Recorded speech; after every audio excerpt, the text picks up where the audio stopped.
Hey there and welcome back to another Disney video. And recently, we saw the release of the latest effort from Walt Disney Animated Studios with the debut of Zootopia Plus on Disney Plus.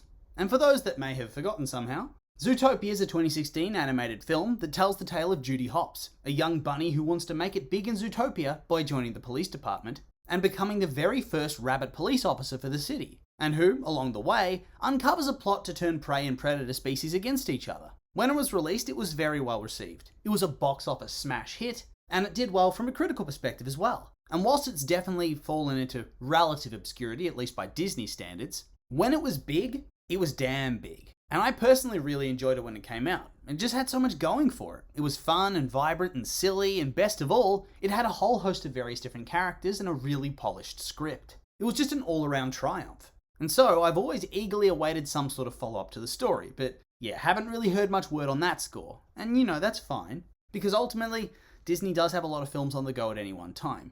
When the time's right, maybe they'll do a follow-up.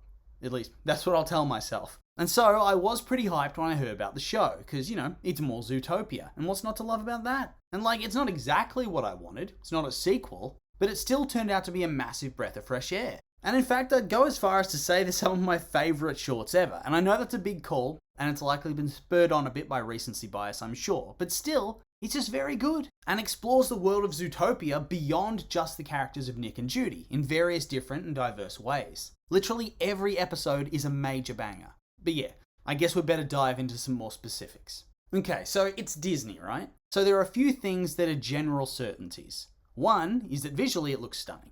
This should come as no surprise. When we're talking animation, there is no studio that has as much cash to splash as House of Mouse. Thus, it's really hard to praise them on their visuals that much. I think at this point we've all become accustomed to top-tier animation. It's just one of the certainties of life, that Walt Disney knows how to make a film that is a visual feast. No matter whether they go in a more hyper-realistic direction or more stylized, it always looks good minimum. And on top of that, the music and the voice performances across the board are always generally good to great. And so, to really get down to what makes a Disney film, show, or short great, or at least greater than the rest, you kind of have to just look at the story itself.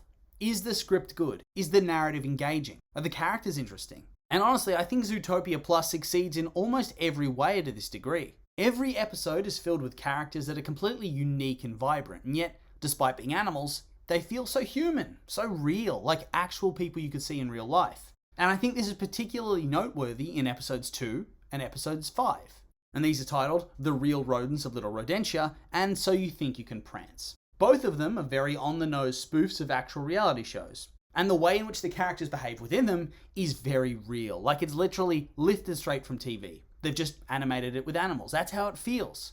They both hit their tone perfectly. Real Rodents of Little Rodentia, it perfectly encapsulates everything that those types of reality shows are like, where everything feels overly fake and scripted despite being reality-based. It's silly and dramatic, and so obviously staged or edited to make it look worse than it was. They hit that tone just perfectly. And already those kind of shows, they're funny because they're just so ridiculous at times, but then when you turn them into obvious stereotyped parodies represented by rodents, it becomes an instant classic in my mind. And it's the same with So You Think You Can Prance. It just perfectly encapsulates the two core halves of talent shows, like So You Think You Can Dance. On one hand, they have that sense of epic grandeur and awe-inspiring feats. Our dynamic duo's dance number is proof of that. But then on the flip side, there's also the visceral cringe that comes with the judges not liking a performance, or a seemingly kind and enthusiastic contestant getting publicly humiliated in front of everybody. And on top of that, they even managed to include Chief Bogo in this, and not only that,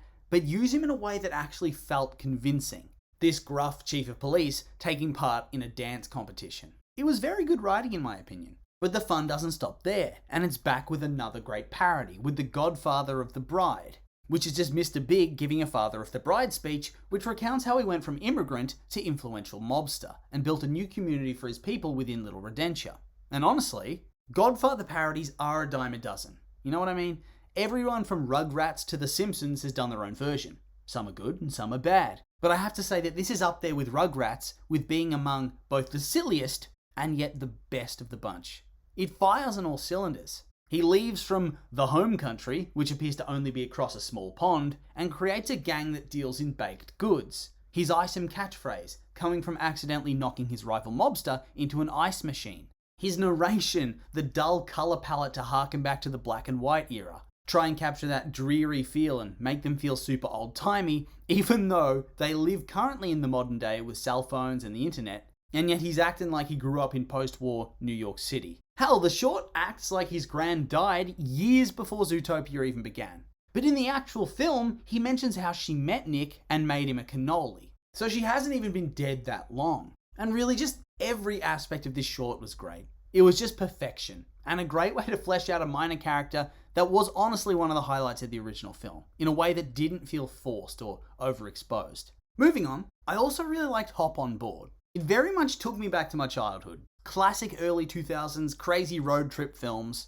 where a kid's gotten lost or something like that, and the family gets into crazier and more dangerous scenarios, but keeps brushing them off like they're nothing. Honestly, the action here was really exciting, but I think the best part was that it fleshed out two characters that didn't really get all that much screen time during the film, and in a way that still tied back into the overall plot of the story. When you see them in Zootopia, the parents are really only there as a plot device. They're there to be doubters and then to be duty support system, and that's it. And that's okay, because not everyone can have a big arc in a film, there just isn't enough time, but it was still nice to have them all fleshed out, to see their dynamic, to see how sweet and supportive of each other they are.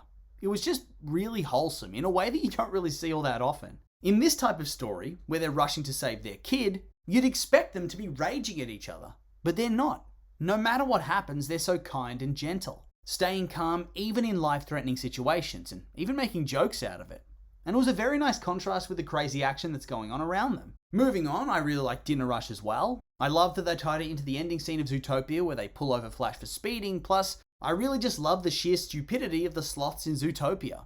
And how long they take to do almost anything, including speak, just makes it an instant classic to me. And honestly, the only one of the shorts I didn't really rate was the musical one. And I don't think it was bad, but at the same time, I couldn't help but zone out. And I don't think you should be zoning out during a short. If they lose you that quickly, then there's something wrong.